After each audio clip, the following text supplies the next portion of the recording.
നിലമ്പൂരിലെ കഴിച്ചുന്നത് ജനങ്ങൾക്കാണ്. ഫസ്റ്റ് കഴിച്ച് ജനങ്ങൾക്കാണ്. ഈ ജനവിരുദ്ധ സർക്കാരിൻ്റെ എതിരായിട്ട് ഇത്രയും ഒരു ഷോക്ക് കൊടുക്കാനുള്ള ഒറ്റക്കെട്ടായി നിന്ന ജനങ്ങൾക്കാണ്. ഷൗക്കത്തിന് UDF-കാരും കോൺഗ്രസ്സുകാരും മാത്രമല്ല വോട്ട് ചെയ്തിട്ടുള്ളത്. ഈ സർക്കാരിനെ വെറുക്കുന്ന, എത്രയും വേഗം ഈ സർക്കാർ മാറണം, ഭരണം മാറണം എന്ന് ആഗ്രഹിച്ച ഒരുപാട് ആൾക്കാർ വോട്ട് ചെയ്തിട്ടുണ്ട്. അപ്പോൾ ജനങ്ങൾക്കാണ് ആദ്യത്തെ ക്രെഡിറ്റ്.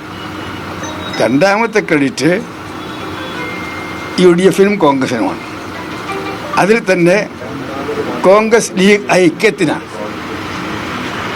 കോൺഗ്രസിൻ്റെയും ലീഗിൻ്റെയും പ്രവർത്തകന്മാർ, നേതാക്കന്മാർ അവർ കാണിച്ച ഒരു, എനിക്ക് വാക്കുകളില്ല, സൗഖ്യത്തിൻ്റെ വാക്ക് കാണും, അവർ കാണിച്ച കൂട്ടായ്മ, ഒരു കുടുംബത്തെ പോലെ പ്രവർത്തിച്ചു.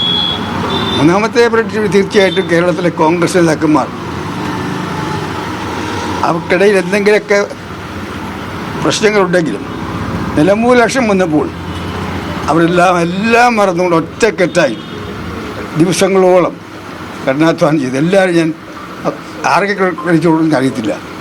പക്ഷെ ഒന്നാമത്തെ ക്രെഡിറ്റ് ജനങ്ങൾക്കാണ്.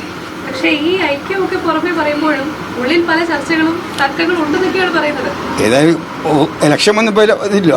പണ്ട് കരുണാകരൻ്റെ ഒരു വാക്കുണ്ട്, ഞങ്ങളുടെ ഗ്രൂപ്പ് ഏറ്റവും മൂർധന്യാവസ്ഥ നിൽക്കാനാണ്.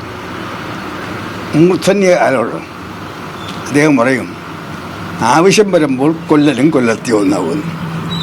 അതാണ് ഞങ്ങളുടെ കുടുംബം.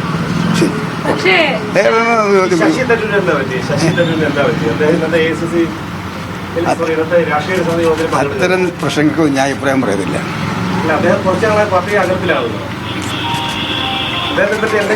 ഒന്നും പറയാനില്ല. ശരി, ഇപ്പോൾ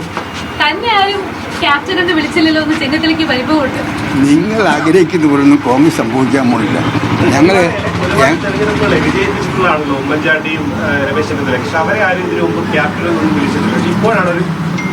അതൊന്നും എന്നെ കിട്ടത്തില്ല.